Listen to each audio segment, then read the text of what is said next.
I'm Julie Zenner along with Dennis Anderson, and here's what's coming up on Almanac North. There is a new leader of the Iron Range Resources and Rehabilitation Board. We will talk with Commissioner Mark Phillips. A consultant has recommended the city of Duluth replace its 35-year-old library. Now city councilors are waiting to hear what a citizen steering committee has to say. And we'll have the week's business headlines and a news file story from 25 years ago. So stay right where you are. Almanac North is next.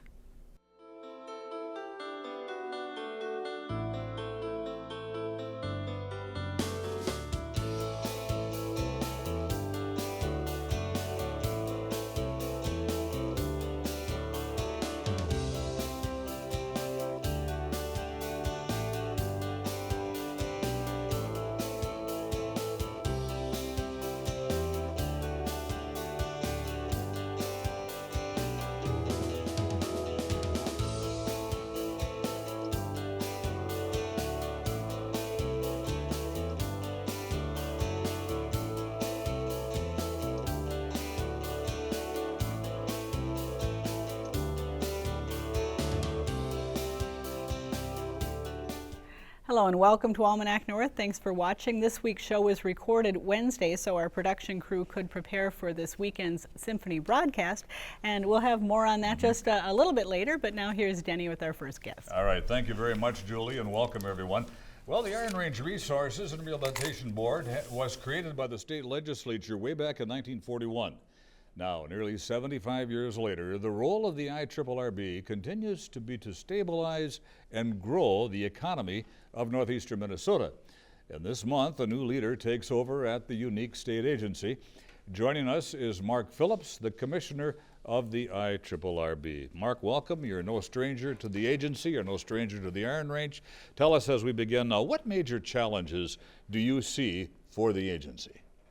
Well, I think, diversifying the economy anywhere in rural Minnesota, but particularly in northeastern Minnesota, has always been a challenge. And the agency has made significant progress over the years, but it continues to be a challenge. Mm-hmm. Mm-hmm. Now, you were at the agency back in the early 80s. What made you want to come back? Well, so I made my career predominantly in economic development for over 30 years. I moved away about 10 years ago, and it was in our long-term plan to move back to the Iron Range. And when this opportunity arose, I just threw my hat in the ring. Mm-hmm. Mm-hmm. There are some red flags right now with the mining industry. Everything isn't going maybe as everybody had hoped it would be going. How will that affect funding, production? You don't pay property taxes, or the mining companies don't. They pay production taxes to fund IRRRB. Could there be a problem there to garner more funding for the agency? Well, they work on 3-year averages, so that there's not abrupt changes, but reduction in production over a period of time could, dramatically affect the revenues of the agency. But we'll have notice of that, I guess, because of the 3-year averaging. So I think that that's not of direct immediate concern right now. Mm-hmm. Something you keep your eye on, certainly. Oh, yes, certainly. Mm-hmm.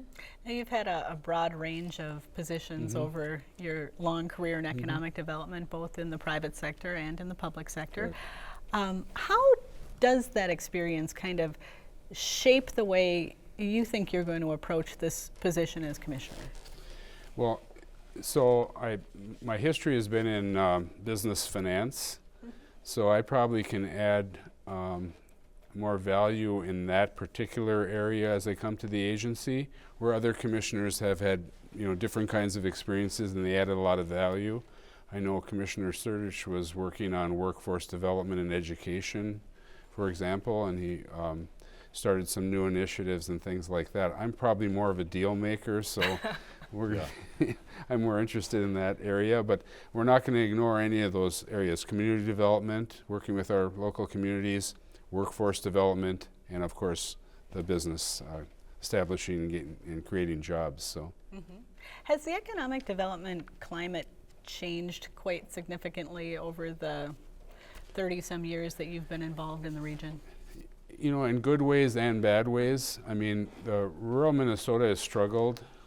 It's metro-centric kind of the economy in the metro area has been literally booming for the last, certainly the last 12 months, if not 18 months. and rural Minnesota struggles. We're natural resource based, and there's been a lot of progress made in the minerals industry, and there's lots of exciting projects that are yet to be determined whether they can be successful. But our wood products have suffered, the paper and board plants closing and paper mills shrinking. So finding new opportunities for our forests might be something that we would look at as something new. In order to prevent raiding of Iron Range IRRRB funding by the state legislature, an Iron Range Trust is now being talked about. Tell us about that, Mark. Well, they got authority from the IRRRB board to encumber up to $100 million of the Douglas J. Johnson Fund. When I worked there, it was called the 2002 Fund. That's right. Obviously, we're beyond that point. But it's to protect it from being used to balance the state budget, as was attempted a number of years ago. So I'm very supportive of the fact of getting this money encumbered in a way that it can continue to be used for the benefit of the area. The governor says he would support that? I believe that the question is how can we do this very carefully? Yes. And responsibly, and I've assured the governor and the board that we're going to move very cautiously, deliberately but cautiously, and protecting the funds. Are you expecting opposition, organized opposition with the legislature? Well, maybe on a political basis, but I think the way we've done it with help from the Attorney General's office, help from outside counsel and consultants, and we know we're on very sound legal footing for what we're doing. And again, I think if we do it very carefully and cautiously, conservatively in a way, I think that we'll withstand any You've kind of done your scrutiny. homework. I believe so. And how would the money in the trust be used then? Well,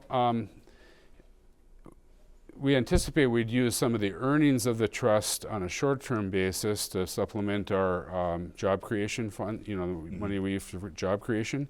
And then could we make what I would call a program-related investment, something that fits our mission, that we could tap into the corpus of those funds for a very large incentive, maybe for one of these new industries we're trying to attract.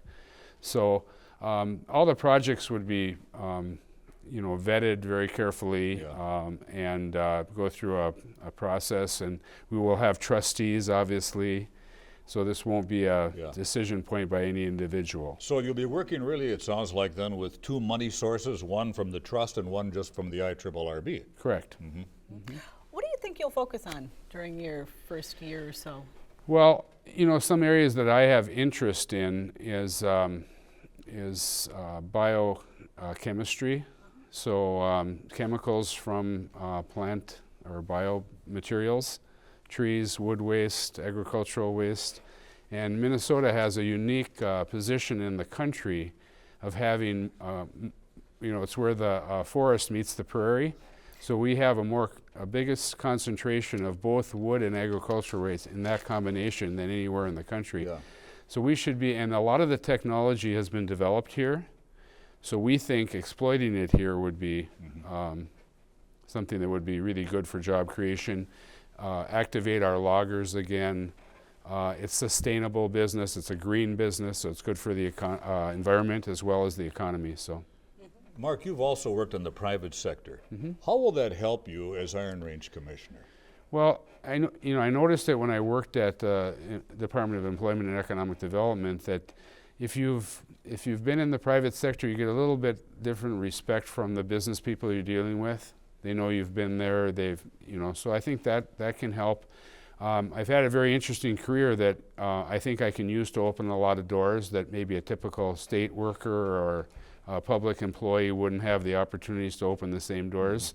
And then the governor has been consistently said, but also demonstrated that he will go wherever, do whatever to be helpful. So I think we have a lot of advantages that we maybe didn't have in the past. So, over the years, the board and the commissioners have not always been exactly aligned. There's been some controversy over the years. How, as you look at the board, is this a group you can work with pretty well? Yes, and sometimes they don't get along with one another perfectly too. So, but So I think when I applied for the job, I indicated that I thought I would get support from the majority of the IRRRB board for my appointment. They might have approved of others that applied too, so I'm not saying I was unique in that respect, but I think I would have that, and it appears that I do. I've been welcomed pretty much by the entire board, and the community and the editorial press. I've had a good relationship with the local medias, I think, and they even ran a question in the Mesaba Daily News last week if the governor made a good choice, and I got 60% of the vote, which in any political election is a pretty good deal. Bad, huh? Okay, Mark Phillips, we have to say thank you very much. Appreciate it. All the best as the new commissioner. All right, thanks great for to being see here. you too as well. Thank you. 60%, you can run for mayor.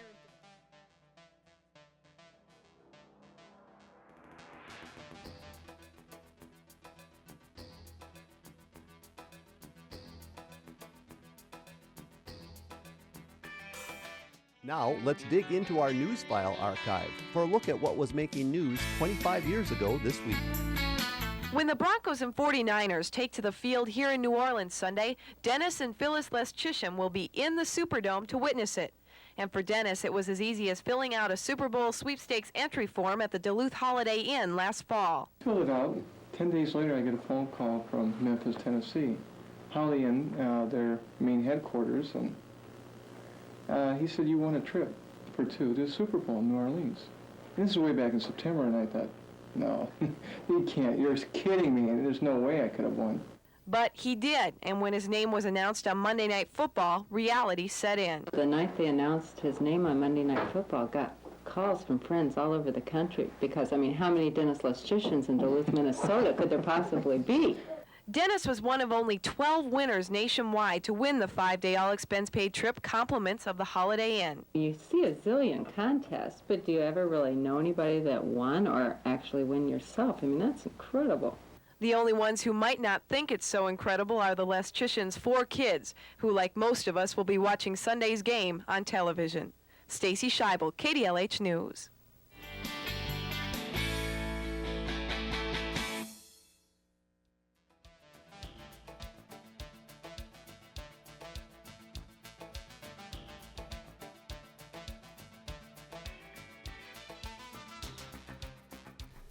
It's only 35 years old, but Duluth City Councilors heard this week that the city's main library should be replaced. That was the recommendation of a consultant hired to study the library. Building a new library could run in excess of $30 million, but repairing the existing facility could be nearly as costly. But that was part of a busy agenda for the council on Monday. Joining us is Barb Russ, an at-large Duluth City Councilor.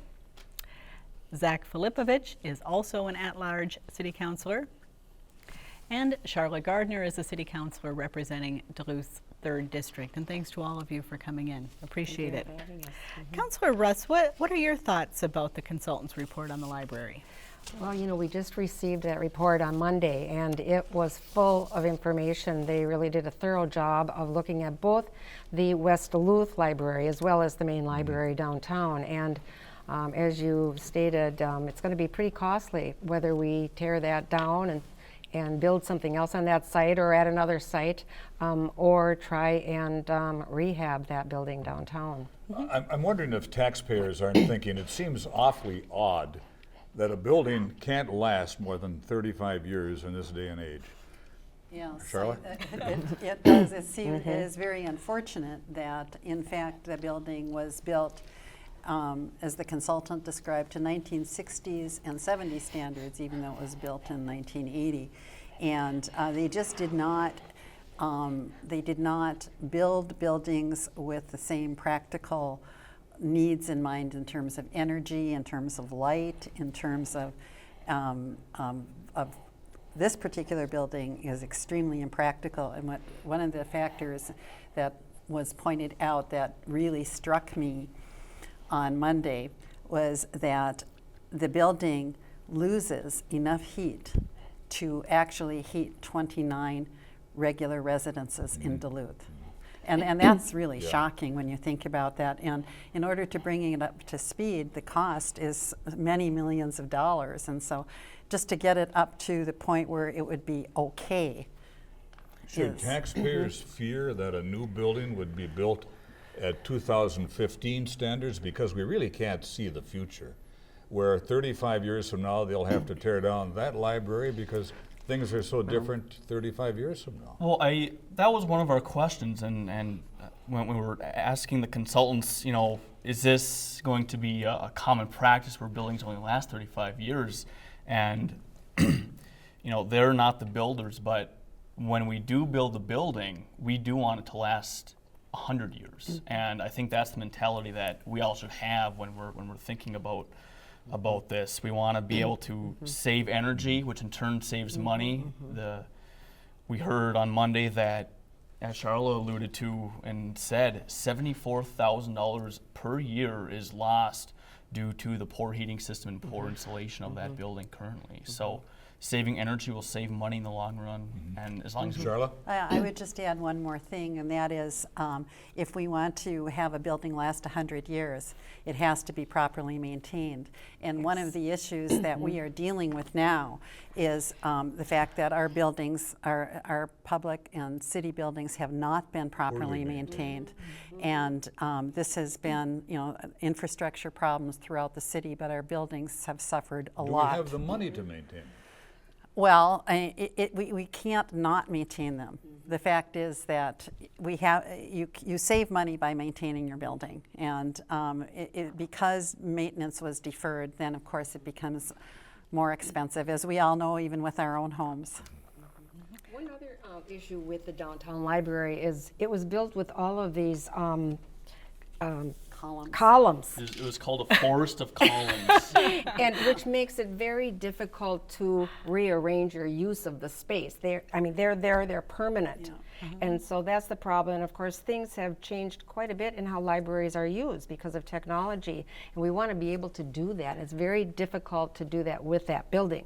Probably not impossible, but difficult.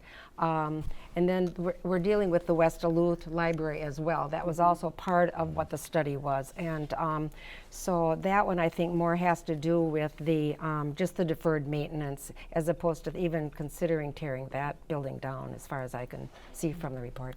There's been so much emphasis in this community on preserving historic buildings, and the current library is very unique in its appearance. It's kind of reminiscent of the ships. And is there value in saving and preserving the architecture from that kind of kitschy 80s era?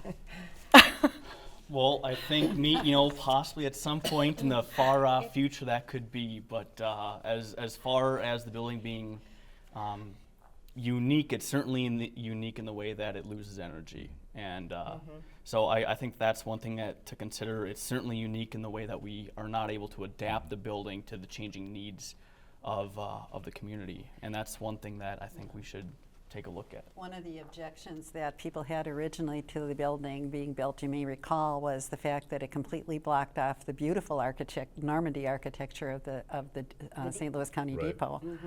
Yeah. Taxpayers may also be asking, will we even need a library in 35 years? Everything today is on screens, and there's talk that, it'll still be a gathering place. I'm so glad you're asking. Do we need a gathering place in 35 years? Yes, we do today, but in 35 years, will we? Well, I hope so. I think at this point we need to understand, we have to, first of all, do we need to meet the needs of our citizens? And the needs of our citizens right now for a library is very, probably more relevant than it ever has been, because everything is done online now, and if people want to apply for jobs, they have to do it online, and if you're unemployed, you are likely not able to afford the internet. And so a lot of people who are looking for work are down at the library using those facilities. And then in addition to that, there's the research. While we have a wonderful internet, we also have a lot of information that is unfiltered, and librarians are experts at weeding out, separating the wheat from the chaff in terms of information in our information age. So Yes, indeed. You look like you want to say something. I totally agree with Sharla, and every once in a while there will be a letter to the editor, or someone will say to one of us, "Well, everybody has a computer," or and that's just not the case. There are a lot of people who don't have computers, older folks, low-income people who cannot afford to have a computer, and partly because of the internet costs. So I really do think it's something that we need to continue to provide as a space for people in our community. The council approved a $300,000 loan for the North Shore redevelopment. At least one councilor was concerned that there isn't a formal signed development agreement in place already. What do you say to that? Because it does seem to be fairly unprecedented and a little bit risky. It is unprecedented, but I do not believe it's risky because of the nature of the agreement. I mean, there may not be a development agreement, but there is a loan agreement. Right. And that loan agreement is very clear that if in fact the developer does not move forward with the project, we get to keep all of the engineering work and all of the design work that he paid for, plus $150,000. So the city will, if this person doesn't come through, if Mr. Sherman doesn't come through, which I'm sure he will, but if in fact that doesn't happen, the city will not lose anything. We will in fact gain, and we will have ownership of that design work and all of that preliminary work that has to get done. Could renovation begin now in 2015? Will it begin now? We hope it does. Yes, we hope to have a development agreement this year. And right now, though, it's important that Sherman be able to go ahead with getting the design documents, because those are necessary before you can even bid out the project. So we need to keep moving forward. It's such an important project for that part of downtown, and it's going to be just such a wonderful, facility for the community. And so I think it's very important that we work with Sherman and keep this thing moving along. I did just want to clarify one thing, because there was a misstatement made at the council, and I just want everyone to be clear that the loan that we gave on Monday is a non-forgivable loan. There was some talk that it was a forgivable loan, It is and not. that is not a forgivable loan. Correct, and there are, as Sharla mentioned, plenty of safeguards for that. Yep. Decision to relocate a portion of the lake walk around the front. Exciting, very exciting. Want to talk about that and Yes. why it was important to the city? It was so important to the city because, first of all, we want to complete the lake walk, and that is a portion that's just sort of right in between two ends of the lake walk.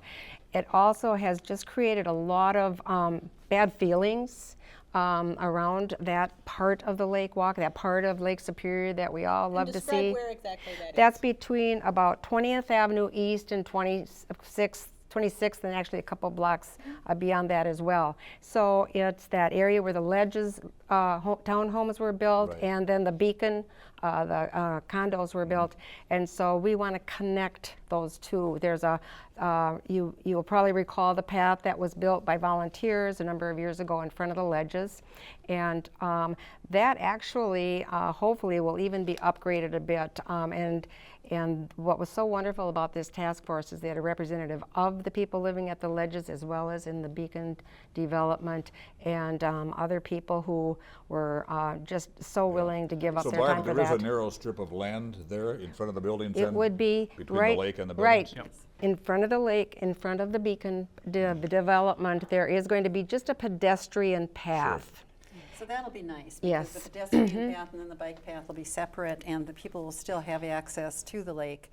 And I do think we need to do a shout out to Councilor Cypress for putting that task force together. Are you hearing any opposition from the building owners that don't want that there? No, Well- actually, the building owners were part of the task force, and they're Good point. and that is what was so brilliant about how this all worked, because something that has been such a bone of contention for so many years, people have arrived at consensus, and I think that's really exciting, and it's how government should work.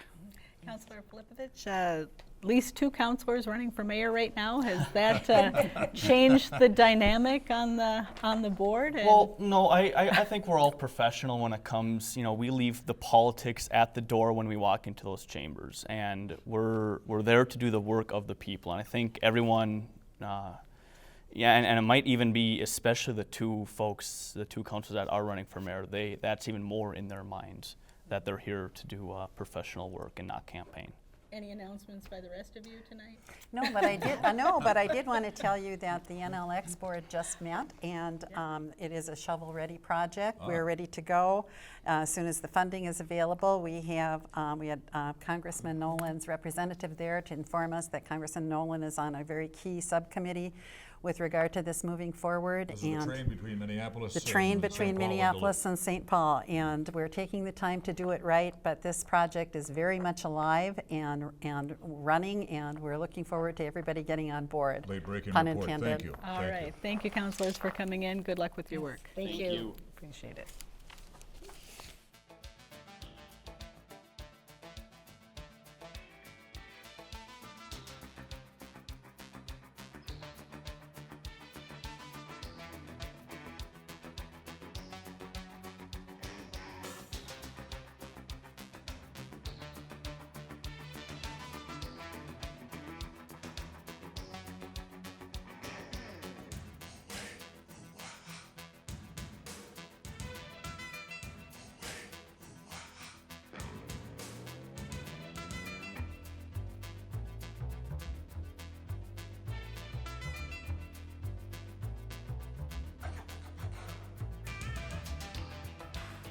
Here's a review of some of the week's top business stories from Business North.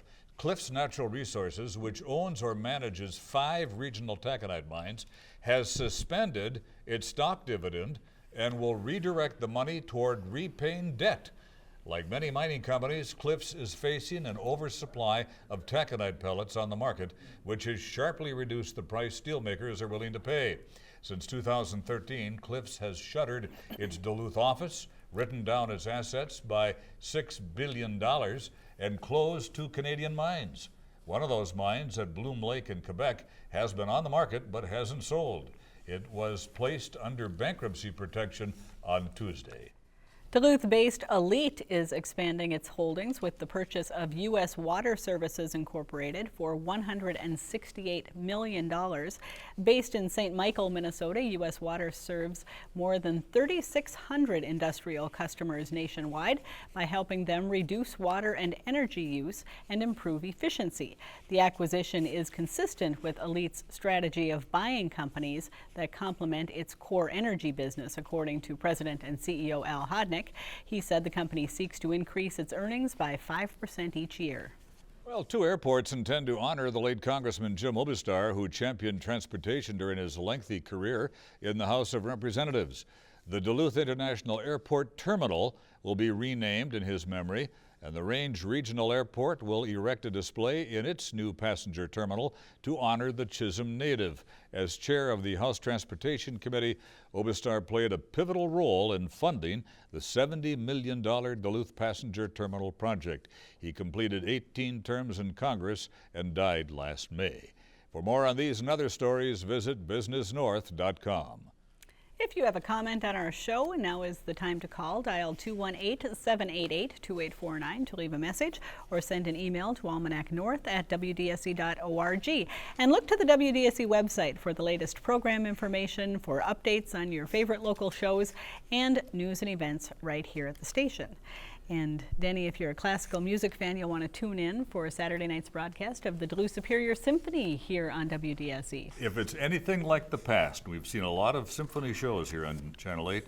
It should be a real great program. All right, and it begins live at 7 o'clock right here. For Denny and the crew here at Almanac North, I'm Julie Zenner. Have a great weekend, everyone.